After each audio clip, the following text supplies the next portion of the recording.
Hey there everybody and welcome back to another Blender tutorial. Today we're making Tumbleweed because the November prompt was like futuristic garden, and I'm like, what's more futuristic than slave labor of a tumbleweed? Either way, I made a whole scene here, as you can see, but I'm just going to show you how to make the tumbleweed to keep this tutorial not an hour long. Don't need to save this. Okay, go to geometry nodes, take everything, delete it, add in a cube, make this a geonodes object, and delete the input. 2 steps to make tumbleweed. 1, making the actual tumbleweed, and 2, making it roll in a way that it actually looks random and like the wind's blowing it and that the bottom part's always touching the ground. A lot to unpack here. Let's start off by making the tumbleweed. The way I do this is I start with a curved circle, and you're like, what is he thinking? A tumbleweed is a circle? Think about a circle as a single kind of weed that composes the tumbleweed. If we make a bunch of these, each one oriented in a different way, kind of like a rubber band ball, where we keep adding rubber bands and then distort it, that is what a tumbleweed is. So I'm going to use the points node to make our copies using a instance on points node. Instance on points. So we want our points to be the points, the instance to be the circle. And now what we have is a system where as we increase this, you can see here we get more and more instances, but they're perfectly overlaid on each other. So take the rotation, randomize that by negative a lot and positive a lot, and you can see how this is the basis of our tumbleweed. To get a bit more variation, I'm also going to randomize the scale uniformly. You could do it non-uniformly, but I guess that would make you non-uniform in a way. Do whatever you want, okay? Add a bunch of copies of these. Eventually we're going to go up to like 150, but let's start off with 50 copies. I'm going to realize those instances, and then to make it look like tumbleweed, I'm going to add 2 rounds of noise. Anytime we want to set the position, by the way, we use a set position node. So I'm going to recast the position using a noise texture, using the vector, the color input. And a couple things to note. Every time we add in, I know I say this every tutorial, every time we add in a noise, it shifts everything up by the vector 0.5, 0.5, 0.5. So subtract that vector, and also I want to be able to control the scale of this effect. So you can see how this is already kind of looking like tumbleweed. I'm going to start off with a low resolution kind of noise just to get the general shape of it so it's not a sphere. And the second part, so I'm just going to take this, copy it, we're doing another round of set position. For the second round of this is where I'm going to put my high frequency noise. And it seems that we would benefit from more divisions. And I want this to be very rough, so it kind of looks nice and chaotic, maybe a bit of distortion.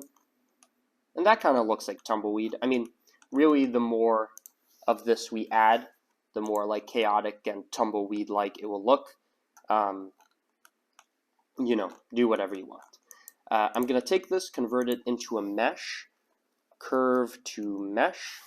Well, I'm trying to think. We could either turn it into a mesh and then have it roll, but I think technically it would be less computationally expensive to have it roll and then give it thickness. So let's do that. To make it roll, use a transform node. We're going to rotate this on the y-axis over time.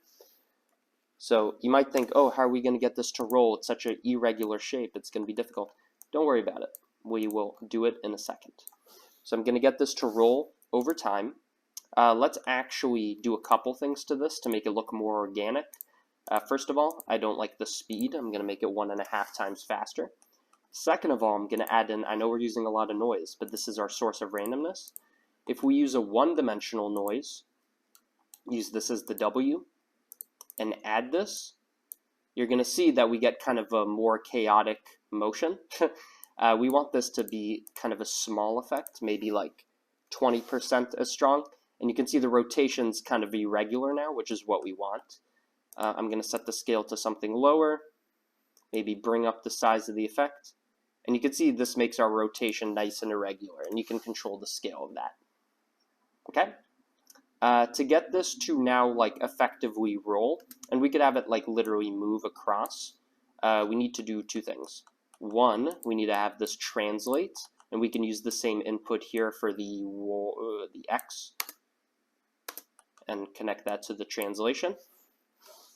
And you can see now our noise is going to affect not only the rotation, but also, this translation. So we have this nice rolling.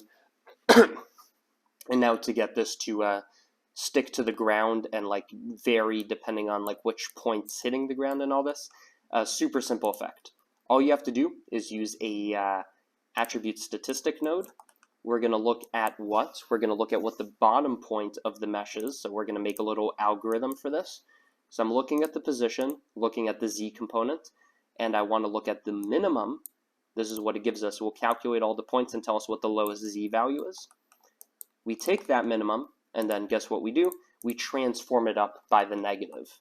So for example, right here, our minimum is some negative z value, and I'm saying multiply by -1, push it up. And that's going to change depending on, where our rotation is. So all I need to do is take our minimum. And you can also do the opposite effect with a maximum, by the way. Can't think of a use for it for now, but just a fact. What we are going to do is we are going to take the negative, shift it up on the z, translate it, and now you can see it's rolling in a way where the bottommost point, this one here, and you could do kind of like a ranged average. We'll take like something that's 80% as low, because maybe you don't want the lowest point, but whatever. You can see it's now doing this, and it's kind of like going up and down in the way that a tumbleweed would. So now the name of the game is just giving this thing a bit of thickness. So we have the curve. We did this calculation first so that we didn't have all this mesh geometry that would take longer with the attribute statistic. That's actually not how I did it on the original, but something I realized as I was talking. We're going to use a curve to mesh with a curve circle. Hit the camera. I'm crazy today. I'm going to bring down the radius, and I'm also going to set our resolution to something lower so it doesn't take that long to calculate. And I know what you're thinking. It looks like a jumbled up brain. We'll fix it. Set curve radius and randomize that radius from 0 to however thin it needs to be to look like tumbleweed. That's still quite a bit thick. So you want it to be very thin, and then if it feels like hollow in a sense, like there's not enough geometry, you just add more circles to this, and you can grow your tumbleweed until it's like a fur ball.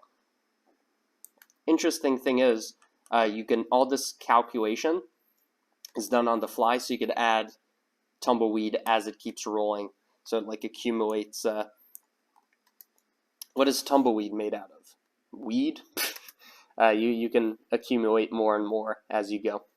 So there you go. That's how you make a tumbleweed animation. I just kind of took this thing and I put it on a treadmill, and that is the effect that I made.